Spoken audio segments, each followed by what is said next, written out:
ഒറ്റ ക്ലിക്കിന്റെ ദൂരത്തിൽ വൈറലായി ജീവിതം തന്നെ മാറിയ വെള്ളാരം കണ്ണുള്ള സുന്ദരിയെ നിങ്ങൾ മറന്നുപോകും പ്രേക്ഷകരെ. ഇല്ല, മറന്നു കാണില്ല. ജീവിതം സ്വപ്നം പോലെയായ ചിലരുണ്ട്. അതിലൊരാളാണ് മൊണാലിസ എന്ന് സോഷ്യൽ മീഡിയ പേരിട്ട് വിളിച്ച മോനി ബോസ്ല. മഹാകുംഭമേളയിലെ ജനത്തിരക്കിനിടയിൽ മാല വിറ്റ് നടന്ന 16-കാരി. അന്ന് അവളുടെ കുസൃതിച്ചിരിയും വെള്ളാരം കണ്ണും സോഷ്യൽ മീഡിയ ഏറ്റെടുത്തു.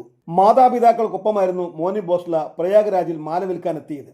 അവളുടെ മാല വാങ്ങാൻ എത്തിയതിലും കൂടുതൽ ആളുകൾ അവളുടെ സെൽഫിക്കും വീഡിയോയ്ക്കുമായി തിരക്കുകൂട്ടി.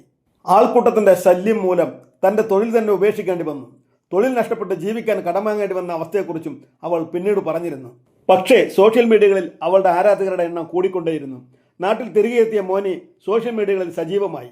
മോനിയുടെ പേരിലുള്ള ഫേക്ക് അക്കൗണ്ടുകൾക്ക് പോലും മില്യൺസ് ആണ് ഫോളോവേഴ്സ്. ഇതിനിടെ ആ മഹാസംഭവം സംഭവിച്ചു കഴിഞ്ഞു. മോനി തന്റെ ആദ്യ സിനിമയ്ക്കായി ഒപ്പുവെച്ചു. സനോജ് മിശ്ര സംവിധാനം ചെയ്യുന്ന ദ ഡയറി ഓഫ് മണിപ്പൂർ എന്ന സിനിമയിലാണ് മോനി അഭിനയിക്കുന്നത്. അതിന്റെ കരാറുകളിൽ ഒപ്പുവെച്ചതായാണ് റിപ്പോർട്ടുകൾ. വിദ്യാഭ്യാസം ഇല്ലാത്ത മോനി സിനിമയ്ക്കായി എഴുതാനും വായിക്കാനും പഠിക്കുന്നത് പോലും വാർത്തയായി. ഇതിനിടയിൽ മോനിയുടെ മ്യൂസിക് ആൽബം പുറത്തിറങ്ങി.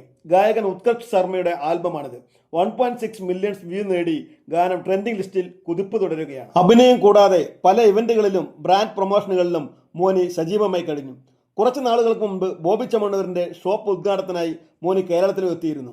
കേരളത്തിൽ ഇപ്പോൾ മോനിക്ക് വലിയ ഒരു ആരാധക നിര തന്നെയുണ്ട്. ദിവസങ്ങൾക്ക് മുൻപ് ഒരു ആഡംബര കാറിൽ മോനി യാത്ര ചെയ്യുന്ന ഫോട്ടോ അവർ സോഷ്യൽ മീഡിയയിൽ പങ്കുവച്ചിരുന്നു. തന്റെ മ്യൂസിക് വീഡിയോ റിലീസിന് പോകുമ്പോഴുള്ള മോനിയുടെ ഫോട്ടോ ആയിരുന്നു അത്. കുംഭമേളയിൽ 100 രൂപയ്ക്ക് മാല വിറ്റിരുന്ന മൊണാലിസ ഇന്ന് ആഡംബര കാറിൽ. അതാണ് ജീവിതം. എപ്പോൾ വേണേലും മാറിമറിയും.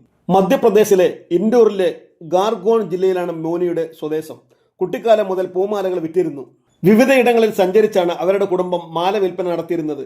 സിനിമ ചെയ്തു കിട്ടുന്ന പണത്തിൽ നിന്ന് മഹേശ്വറിൽ ഒരു സ്കൂൾ പണിയണമെന്നാണ് മോനിയുടെ ഇപ്പോഴത്തെ ആഗ്രഹം. തന്നെ പോലെയുള്ള കുടുംബത്തിൽ നിന്ന് വരുന്ന കുട്ടികൾ പഠിക്കണം എന്നതാണ് അവളുടെ സ്വപ്നം.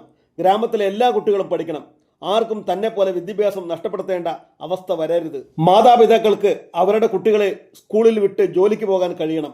മുംബൈയിൽ ഒരു വീട് വാങ്ങണം എന്നൊക്കെയാണ് മോനിയുടെ ഇപ്പോഴത്തെ സ്വപ്നങ്ങൾ.